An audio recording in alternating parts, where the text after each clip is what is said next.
A cop pulled me over just to laugh at me. He thought his badge made him untouchable. I took his badge, his gun, and his career with paperwork. Hey Reddit, so my wife's boyfriend decided my busted taillight was a good excuse to learn my address. Yeah, that's where this starts. Dude was a cop. Off duty, on duty, didn't matter. He treated that badge like it made him bulletproof and everyone else like extras in his personal movie. The thing is, I work in state regulatory compliance. I'm basically a professional snitch for the comptroller's office. Except instead of snitching on people, I catch government employees cooking their books, lying on reports, and abusing their power. I, 33 male, audit expense accounts, fleet vehicle logs, overtime claims, and disciplinary files across 12 state-funded agencies. I read policy manuals the way most people scroll through menus at a restaurant. Every filing deadline, every oversight committee, every public records law in this state. Memorized. I am telling you all that because it matters. Because when a cop decided to sleep with my wife and then flash his badge at me like I was supposed to fold, he didn't realize he was starting a fight with the one guy on earth who knew exactly how to take him apart. Not with fists, with forms. My wife Jillian and I had been married 5 years, together 8. She taught 4th grade at a Title I school. Dedicated, warm, the kind of teacher who remembered every kid's birthday.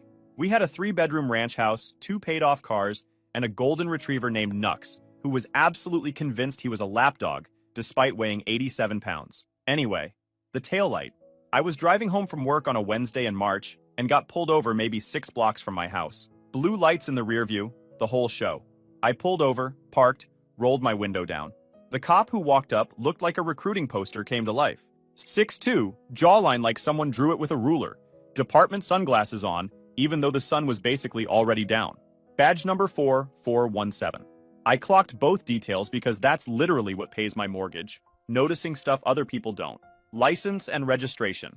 I handed them over. He looked at my license way longer than he needed to.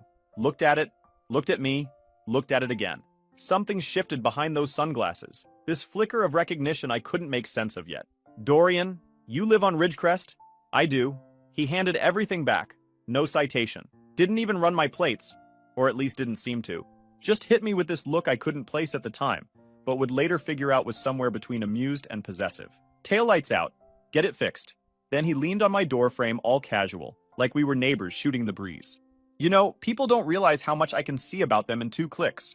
Address, vehicles, priors, employment. Your whole life on a little green screen. Wild, right? He said it like fun trivia. Like a party trick he'd done 100 times and liked watching people react to. That's it? I asked. That's it. Drive safe, bud. He walked back to his cruiser. I watched in the mirror. He just sat there for a solid minute. Didn't leave, didn't run anything through his computer that I could tell. Just sat, watching me drive toward my own house. Weird interaction. Filed it away mentally. Moved on. 3 weeks later, I came home early on a Friday. Budget project wrapped ahead of schedule, and I was home by 2:15, planning to take Nux on a long walk and surprise Jillian with reservations at that Italian place she'd been wanting to try. Her car was in the driveway. So was a charcoal gray Dodge Charger with tinted windows and a thin blue line sticker on the bumper. No department markings. Personal vehicle. I knew that car. It had been parked behind me 3 weeks ago with its blue lights going. I sat in my truck for a full minute. Engine running. Hands on the wheel. Not because I didn't know what was happening inside. I knew. Some part of me had known since that traffic stop. Since the way Brock said my name like he was tasting something he'd tried before. Since the way Jillian started putting her phone face down on the counter whenever I walked into the room. Since she started showering before I got home when she used to shower before bed. You don't do fraud work for 7 years without getting a gut feeling for when numbers don't add up. The signs were all there. I just didn't want to read them. I turned the engine off. Got out. Walked to the front door. Locked. Jillian never locked the front door during the day because Nux needed the backyard. And she liked the cross breeze. But today it was locked because somebody inside needed privacy for something that required a locked door. I used my key, stepped in. The house smelled wrong. His cologne, something loud and department store. The kind that announces itself from 10 feet out, just sitting on top of the normal smell of our house like oil on water. Nux's water bowl had been moved from its usual spot by the kitchen island to the corner by the pantry. Little thing. The kind of thing you do when someone who doesn't live there keeps kicking it. Nux met me at the door, tail going, totally unbothered. I got down and rubbed his ears. Good boy. At least somebody in this house was loyal. I could hear them. Not loud, not dramatic, Just the sounds of two people who thought they had the place to themselves. A voice that wasn't mine saying her name in a way that told me this wasn't the first time. Here's what I need you to understand about this moment. Every revenge story on here has the guy kicking in the door, screaming, throwing hands, catching a case. That's what they want you to do. That's what a cop especially wants you to do. Because the second you swing on law enforcement, even off-duty, even in your own house, even when he's in your bed with your wife, you become the criminal. You get arrested, you get charged, you get a record, and he gets to play victim. I'm not dumb, and I don't hand people ammo.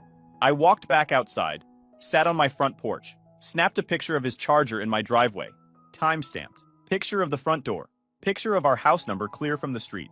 Then I opened the Notes app on my phone and started typing. Date, time, location, vehicle description, plate number, badge number from the traffic stop, officer's first name, Brock, duration of visit, ongoing. I sat there for 47 minutes, and I'm not going to pretend those were 47 calm minutes. My hands were shaking for the first 10. I typed the same sentence 3 times because my fingers wouldn't work right. I picked up my phone twice to text him something. I don't even know what. Something ugly. Something that would have felt good for 3 seconds and then lived in a screenshot forever. Put the phone down both times. Opened the Notes app again. Kept typing. I wanted to go back inside. I wanted to open that bedroom door and watch his face when he realized the husband was home. I wanted to see him scramble. I wanted that so bad it was physical. This tightness in my chest like my ribs were closing in. But I sat there. Because the version where I kick the door down is the version where he wins. And I don't lose to guys like him. He came out the front door at 3:04 p.m., hair messed up, shirt untucked on one side. The kind of details you don't notice when you're rushing, but that light up like neon when someone's watching. And I was watching. He saw me on the porch steps, froze for exactly 1 second. This tiny flash of surprise before the training kicked in. Cops learned to control their face. He was good at it, but I was better at reading it. Then he did the thing that sealed his fate. He smiled. Not a caught-in-the-act smile, a confident one. The kind of smile from a guy who just sized up the situation and decided I wasn't a threat. He straightened his jacket, squared up, and reached into his back pocket to pull out his badge wallet. Not because he needed to, not because the situation called for it, but to make sure I saw it. Held it out just long enough for it to be a prop. This practiced little move, letting the gold catch the light, like a poker player flashing his chip stack before the cards are even dealt. Dorian. He said it like we were old friends. Like he'd been saying it for a while because Jillian probably told him everything about me. Look, man, you should leave. I get that you're upset, but let's not make this into something it doesn't need to be. He flashed this grin. Don't make me do paperwork here, all right? Like filing a report against me was an inconvenience he wanted to spare me from. Like the threat was a favor. Get off my property. He sized me up. That cop thing. Body language. Threat level. Odds of things going sideways. I was sitting down. Hands visible. Voice flat. No weapon. Nothing he could work with. Just take it easy. Nobody needs to do anything crazy. He tapped his badge wallet again. Subtle. Almost like a reflex. Then he looked back toward my front door. My house. And said, "She's a good girl, Dorian. It's not her fault. A good girl. Like she was a golden retriever he was training. Standing on my porch, in front of my home, talking about my wife like she was property, he'd checked out and approved. He left, walked to his charger with that slow, no-rush swagger. Even turned back once to look at me, making sure I was watching, making sure I knew he wasn't scared. Good. Comfortable people slip up. Jillian showed up in the doorway behind me. I could feel her standing there without turning around. Could smell the perfume I'd bought her for her birthday. The one she was apparently wearing for him now. Dorian, please let me explain. How long? It's not what you... Jillian, how long? It's... How long? Silence. Then, since February. February. The month before the traffic stop. The stop where he looked at my license, learned my name, learned my address, and apparently decided my humiliation was a spectator sport. 7 weeks. That I knew about. He pulled me over in March, I said. Knew my name. Knew where I lived. Was he already sleeping with you then? She didn't answer. Which was an answer. Did he use his access to look me up? Run my plates? Check my schedule? Dorian, you're being paranoid. Did he? Silence. I stood up, walked past her, went to the spare bedroom and closed the door. Nux followed me in and lay down at my feet like he understood the assignment. I opened my laptop. My hands were still shaking. I balled them into fists, pressed them against my legs until they stopped, and then I started building a file. Here's what most people don't get about cops. They're not untouchable. They just want you to think they are. Every law enforcement agency has oversight. Internal affairs, civilian review boards, state licensing commissions, federal civil rights offices. The problem isn't that these systems don't exist. The problem is nobody knows how to use them. They're buried in red tape and written in language that's designed to make regular people give up. I deal with that kind of language for a living. This was home court. That Friday night, while Jillian cried in the living room and sent me 43 texts I didn't open, I started digging. Officer Brock, Badge 4, 417, 11 years on the County Sheriff's Department, Patrol Division, Sector 7, 2 Community Service Awards, 1 Merit Citation. On paper, a model cop. Exactly the type who'd never expect the system to come for him. I filed my first public records request Saturday morning. Open records law, done through the county's FOIA portal online. Requested every disciplinary action, complaint, and internal investigation tied to Brock for the past 5 years. Legal response window, 10 business days. But I didn't stop there. I also filed a separate FOIA request for the computer-aided dispatch log and the mobile data terminal activity for Brock's unit on the night of my traffic stop. If that stop was legit, there'd be a record somewhere, a dispatch call, a citation number, something. While I waited, I kept logging everything. Every text Jillian sent me, every time Brock's Charger cruised past our street, which happened 3 times that first week, always during hours I'd normally be at work. I set up a cheap camera system from the hardware store. 2 cameras, 1 on the driveway, 1 on the street. $240. Best money I ever spent. I also sent a certified letter to the department's records office, asking them to preserve all body camera footage from Brock's shift on the night of my traffic stop. Cited the state's evidence preservation law, made clear a formal complaint was coming, and that destroying relevant footage would be spoliation of evidence. Most agencies keep body cam footage on a 90-day cycle before it gets written over. My letter landed on day 12. Plenty of cushion. Zero excuse for accidental loss. Monday morning, I filed a formal complaint with the Sheriff's Internal Affairs Division. Wrote it myself. 3 pages, single-spaced. Cold, professional language, zero emotion. The complaint laid out that Officer Brock ran an unauthorized traffic stop to get my personal info, then used that info to figure out my home address and daily routine, and that he'd been sleeping with my wife while possibly using law enforcement databases to pull it all off, and that all of it was a misuse of his authority and a violation of department policy on database access. I cited specific policy numbers pulled straight from their publicly posted manual, the ones covering unauthorized database use, conduct that discredits the department, and the rule that every database search has to have a documented law enforcement reason behind it. I also cited the state's Criminal Justice Information Services law, which makes unauthorized access to cop databases a misdemeanor, not a felony, not prison, but a criminal charge that ends a law enforcement career real quick. 2 copies, kept 1, sent 1 certified mail, return receipt. Then I waited. Jillian tried everything that first week. It didn't mean anything. It lasted months. It meant something. He came after me. I was vulnerable. She unlocked the front door for him, over and over. You're always at work. I felt invisible. I was at work paying for the life she wanted someone else to enjoy. If you just paid more attention to me. There it is. My fault. I didn't engage, didn't argue, didn't raise my voice. I just moved through the house like a ghost, sleeping in the spare room, eating at different times, writing everything down. Wednesday, I went to see a family law attorney. 2-hour session, brought my whole file. She told me something that changed my entire approach. This is a fault state for divorce. Adultery is grounds. And if you can prove he used law enforcement resources to help the affair along, that makes your position in the property split a lot stronger. How much stronger? The house. Both vehicles. No alimony. Possibly a bigger share of retirement. I filed for divorce the next morning. Cited adultery. Named Brock in the paperwork. Public record. Searchable. Permanent. Day 10. Wait, actually it might have been day 11. Whatever, doesn't matter. Point is, Brock escalated. 1:14 a.m. I'm in the spare room, half asleep, Nux curled up on the floor next to the bed. 3 hard knocks on the front door. Not a doorbell. Not how a neighbor knocks. That specific cop knock. The heavy, open up it's the police rhythm every American knows from their worst nightmares. Nux's head snapped up. Low growl. He almost never barked. Just this deep rumble that said whoever was out there wasn't welcome. I pulled up the camera feed on my phone. There he was. Standing on my porch in regular clothes, arms crossed, staring right at the camera like he wanted me to know he knew it was there. Feet apart, shoulders squared. The stance of a guy who's used to showing up at people's doors and being let in. Knocked again. Louder. My heart was going. I'll admit that. Something about a knock at 1 a.m. hits different when you know the guy out there carries a gun for a living and clearly thinks rules don't apply to him. For about 10 seconds, I actually considered calling 911. Then I imagined that conversation. Yeah, hi, I need to report an officer from your department standing on my porch. And the irony almost made me laugh. I didn't answer. Didn't yell through the door. Didn't give him a single thing to use.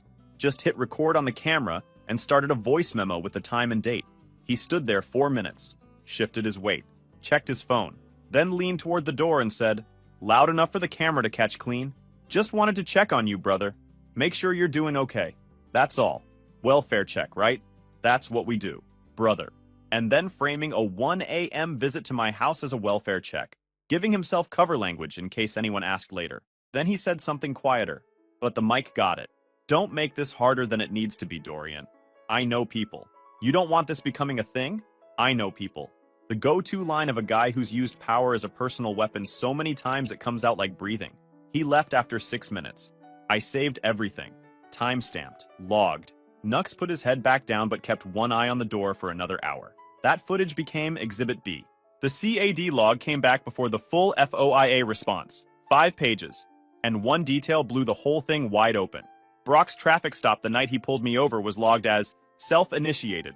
No dispatch call, no assignment, no citation, no warning on file. Just a self-initiated stop with the note, equipment violation, verbal warning. But here's what made the department sweat. The MDT access logs showed my name was searched in the law enforcement database 14 minutes before the stop happened. 14 minutes before he supposedly spotted my taillight, he was already searching my name. Not my plate number, which is what you'd run during a normal stop. My actual name. Like he already knew who I was and just wanted to see where I lived. That meant one of two things. Either Jillian already told him about me and he was doing recon, or he'd gotten my info some other way and targeted her through the school visit. Either way, the search had zero law enforcement reason behind it. No incident number, no case reference. Just my name, my address, my vehicle registration, and my employer. All pulled from a patrol car 14 minutes before he lit me up. He didn't pull me over because my taillight was out. He pulled me over because he wanted to look at the face of the guy whose wife he was sleeping with. The taillight was the excuse. The badge was the tool. One detail. One search log. One timestamp that didn't line up with the story. That's the kind of thing that makes a department think, we're about to be on the news. The full FOIA came back on day 8, 2 days before the legal deadline, which told me somebody in records was paying attention. 47 pages. And man, they were beautiful. Brock had 3 prior complaints. One from 2019. A woman saying he'd pulled her over multiple times for no reason after she ended a relationship with him. Finding. Insufficient evidence. One from 2021. A guy claiming Brock ran his plates and showed up at his job after a road rage thing. Finding. Exonerated. One from 2022. A woman saying Brock pulled her personal info from law enforcement databases after they matched on a dating app. Finding. Not sustained. 3 complaints. 3 different people. Same exact pattern. Using his badge and his database access to track down and intimidate people for personal reasons. 3 times the system looked at that pattern and decided it wasn't one. The thing is, most people file one complaint and quit when nothing happens. What they don't realize is that complaints stack up. Each one sits in a file. Each one adds weight. Internal affairs might wave off complaint number 1, maybe explain away number 2. But complaint number 4, backed by MDT logs and camera footage and a documented pattern across 3 other people.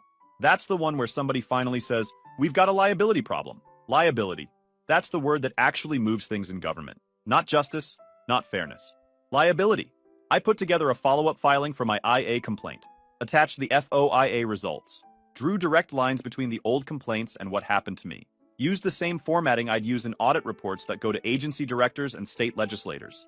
Clean, cold, brutal. I also pre-wrote answers for every defense I knew he'd try. The stop was routine. MDT logs say otherwise. The relationship was consensual? Doesn't matter. Database misuse is database misuse. The prior complaints were unfounded. 3 identical patterns across 4 years say different. His off-duty life is private? Not when he flashes his badge during it. Then I sent copies to 3 more places. The County Civilian Police Review Board, the State Law Enforcement Standards Commission that controls his certification, and the State Attorney General's Civil Rights Division. Every filing referenced the others. Can't bury something quietly when 4 different offices all have the same folder on their desk. ICC the county sheriff directly, elected official, answers to voters. The kind of guy who gets real nervous when the AG's office starts asking about his officers. 1 week of paperwork, 0 punches, 0 laws broken. And Brock's career was sitting under 4 separate microscopes. The cameras earned their money again on day 16, 11:47 p.m. Brock's Charger rolled past my house, slow. Headlights off. Drove by once, turned around at the end of the block, came back. Parked across the street for 6 minutes, then left. Saved the footage, time-stamped. Filed another amended complaint. Sent copies to all 4 places. 3 weeks after I filed the original complaint, Internal Affairs brought me in for a formal interview. 2 investigators, conference room, recording equipment on the table. They asked me to walk through everything from the top. I did, in order, with documentation for every single claim, printed and organized in a 3-ring binder with labeled tabs. One of the investigators, a lieutenant who'd clearly been doing this for 20 years, looked at my binder, looked at me and goes, "You're very thorough. I do this for a living. Investigate people?" Something like that. He nodded slow, wrote something down. His partner glanced at it and her eyebrows went up. Divorce moved fast. Jillian's attorney tried to push for mediation, wanted to keep things friendly. Her first offer was a joke. 50-50 split, shared equity, mutual no fault.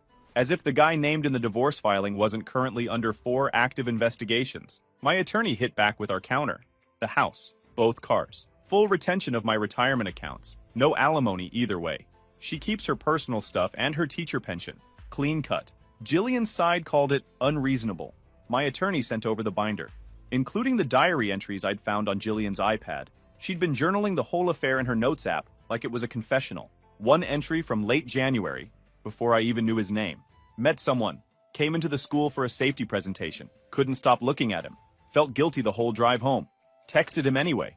He'd walked into her school in uniform, stood in front of her classroom, talked about crossing guards and stranger danger, walked out with her phone number. Then the entry that gutted me.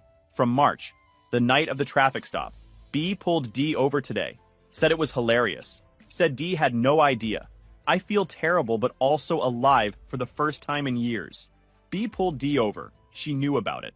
Knew it was on purpose. Knew he was using his badge to scout her husband. And she thought it was funny. My humiliation was her adrenaline rush. Screenshot everything. Printed it. Added it to every active file. Her attorney came back with a new offer 2 days later. Accepted everything except the second car. We went back and forth for about 40 minutes and settled on me keeping the truck, her keeping the other car. One of our last conversations before it was all done, Jillian tried one more time. Standing in the kitchen, arms crossed, voice shaking, but not from sadness, from something else. Something she thought was a defense. He called me his civilian, Dorian. Like I was special. Like I mattered. When's the last time you made me feel like that? His civilian. Dude referred to my wife like she was a jurisdiction he'd claimed. Like the rest of us were a different species he was policing. And she thought that was romance. I didn't answer. Nothing left to say. Divorce finalized in 63 days. Nux came with me. That wasn't up for debate. The judge didn't even hesitate. My attorney showed vet records, adoption papers, and 3 years of receipts all under my name. Internal Affairs wrapped their investigation at week 9. Finding: sustained on 3 of 4 charges. Unauthorized database access. Conduct unbecoming. Failure to report a conflict of interest with a civilian he'd previously stopped in an official capacity. 4th charge came back not sustained due to lack of direct evidence. But 3 out of 4 was plenty. His defense was predictable. According to the IA summary, Brock told investigators that Jillian pursued him, that she initiated contact after the school presentation, that she texted first, invited him over, kept the relationship going, threw her under the bus without hesitating. Same guy who called her a good girl on my porch was now painting her as the aggressor to save his own career. His civilian. Disposable the second she became a liability instead of a thrill. Brock didn't get to turn in his badge quiet. He didn't get a closed-door meeting in some back office. He got pulled off patrol mid-shift on a Tuesday afternoon. A sergeant met him at a traffic call. Brock was running radar on a county road. Same routine he'd done for 11 years. Sergeant told him to follow him back to the station. Didn't say why over the radio. Just, follow me back. Every cop listening knew what that meant. Back at the station, they walked him into the captain's office with the day shift watching. Gun taken at the desk, badge slid across the table, keys to the take-home charger handed over on the spot. They boxed up his locker while he sat there. They had the charger towed out of the lot that afternoon. Flatbed truck, broad daylight. He had to call somebody for a ride because he'd driven the cruiser in that morning. same as he had every morning for over a decade. 11 years on the force, and his last trip out was riding shotgun in someone else's car. The Civilian Review Board finished their investigation 2 weeks later, finding pattern of behavior consistent with abuse of authority, recommended termination. State Law Enforcement Standards Commission sent notice after that. Brock's peace officer certification was under formal review. If they pulled it, he couldn't work as a cop anywhere in the state, not the county next door, not campus security, nowhere.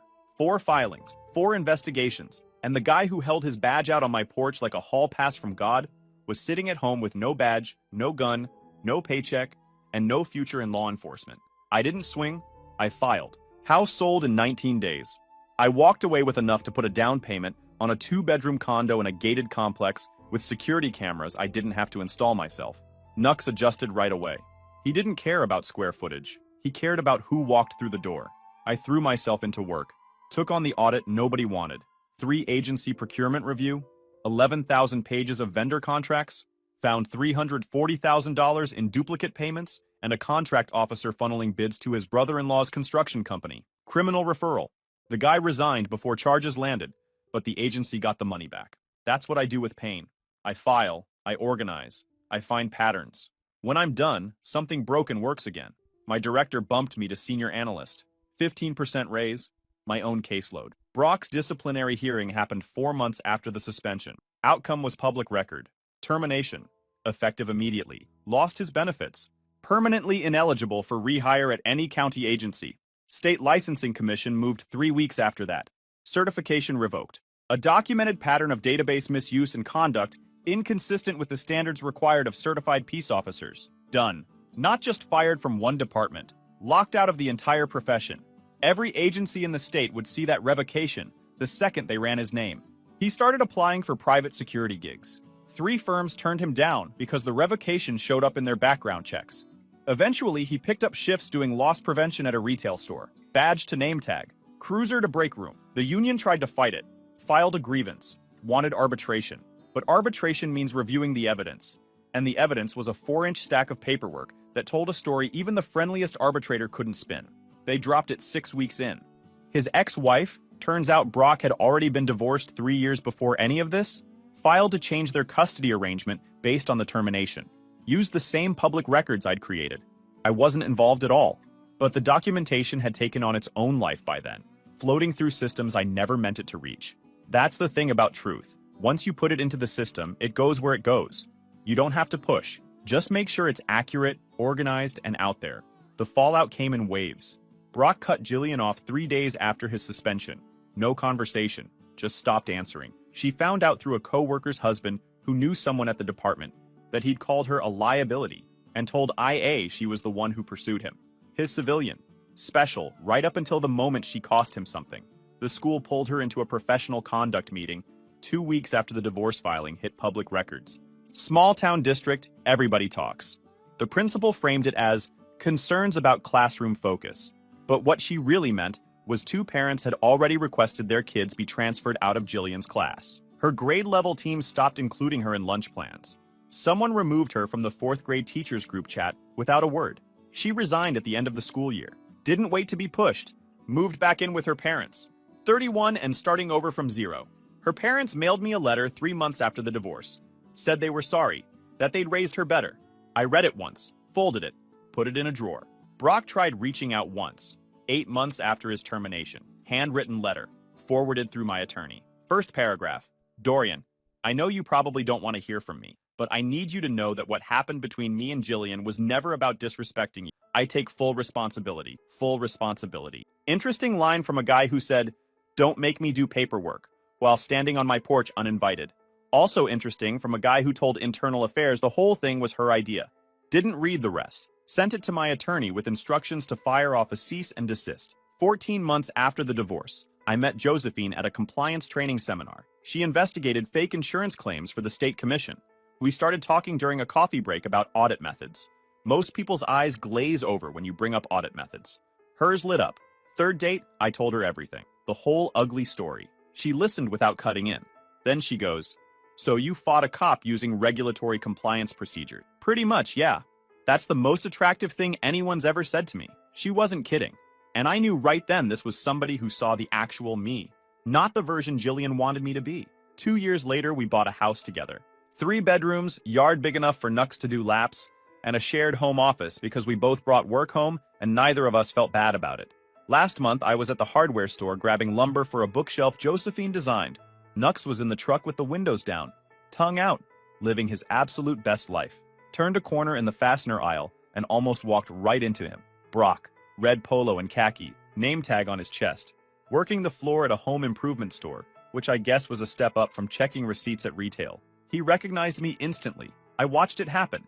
The flash, something heavy settling behind his eyes, then the attempt at neutral. Almost made it, but his hands gave him away. Went to his belt first, reflex reach for gear that wasn't there anymore, then his pockets, then just hung at his sides. Dorian, Brock, neither of us moved. Aisle was empty.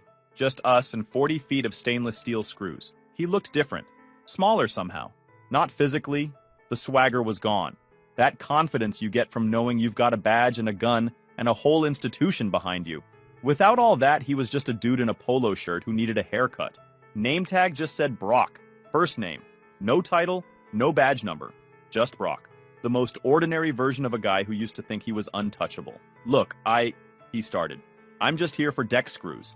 He nodded, swallowed whatever he was going to say, then defaulted to the only authority he had left, knowing where stuff was on the shelves. Right, aisle 14, 3-inch stainless steel, go with the star drive, not Phillips. Phillips strip out and treated lumber. I stood there a second, waited for something to hit. Satisfaction, anger, pity, whatever. But there was nothing. Not fake nothing, not holding it in nothing. Just a guy in a polo shirt telling me which screws to buy. That was it. That's all he was now. And I realized the real win wasn't the termination or the revocation or the 4-inch binder. The win was standing 3 feet from the man who blew up my life and feeling absolutely nothing about him. Walked past him, got my screws, self-checkout, drove home with the windows down and Nux's head hanging out the passenger side, ears going everywhere. Josephine was in the yard when I pulled up, sketching changes to the bookshelf design on graph paper, sawdust on her jeans, pencil behind her ear. She looked like the best thing that ever happened to me because she was. Got everything? Yeah. Set the bags down. Looked at my house, my dog, my partner. The life I built with my own hands after somebody tried to torch the old one. If you enjoyed this video, please hit that subscribe button. It really helps the channel and help us bring you more and better stories. Thanks. Stories. Thanks. Stories. Thanks. Stories. Thanks.